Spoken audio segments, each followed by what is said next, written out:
As President Biden prepares to exit the White House, President-elect Trump is making his way to Washington to take the oath of office amid a brutal cold spell due to hit the nation's capital on Monday.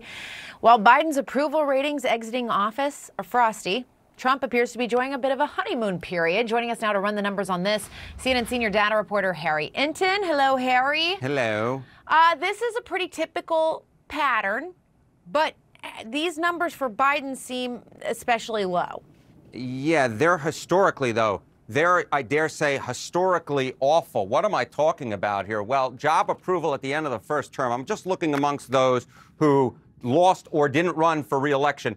You don't have to be a mathematical genius to see which is the lowest number on your screen right now. And an average of polls, my average, Joe Biden's at 38%. He's actually lower than Donald Trump was at the end of his first term. Remember, at the end of his first term, everyone was saying Donald Trump's political career is over. Joe Biden's approval ratings even lower than Trump's was by just a point. He's lower than Jimmy Carter, who was at 44% by the end of his presidency. Not even close to George H.W. Bush, who was at 56%, saw a nice rebound. But the bottom line is this. Joe Biden came in to end the Donald Trump reign in this country, right? End Donald Trump's political career. And all that's ended up happening is Joe Biden has managed to end up at a lower approval rating at the end of his first term than any president on record, Jessica. And how are people reflecting on his entire presidency at this moment?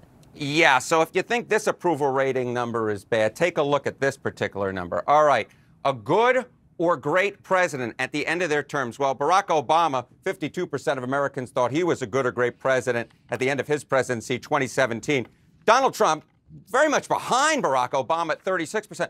But look at how low Joe Biden is. My goodness gracious, you can't really get lower than 25% in our polarized era, because the bottom line is there's going to be a bunch of Democrats who would say that Biden was a good or great president no matter what he did. But yet it's only a quarter of the country who believes that Joe Biden was a good or great president. It is the lowest number since AP Nork started tracking this back at the end of Barack Obama's second term. Bottom line is Joe Biden goes out a very unpopular man at the end of a 50-plus year political career.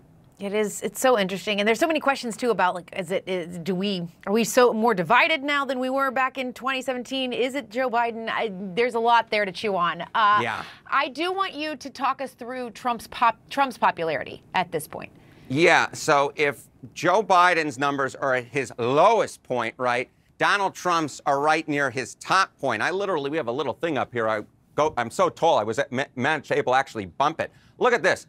Trump's record favorable rating. You know, you go back 4 years ago, he was at 38%. Look at where he is today, 47%. That is the highest favorable rating Donald Trump has ever registered in an average of polls. So what we're dealing with is something very interesting, whereby, as I was saying, Joe Biden's at his worst point. Donald Trump is actually at his best point, being with this such a high favorable rating. One other little last thing I will point out, because I want to get to the forecast a little bit, is just take a look at this. Will Trump be a good president? In January of 2017, you saw 48% for Donald Trump. Look at where we are today. A majority expect that Donald Trump will be a good president. So expectations for him are quite high. We'll see if he's able to meet those expectations, Jessica. Yeah, and you mentioned the weather. How cold will it be historically? Brr.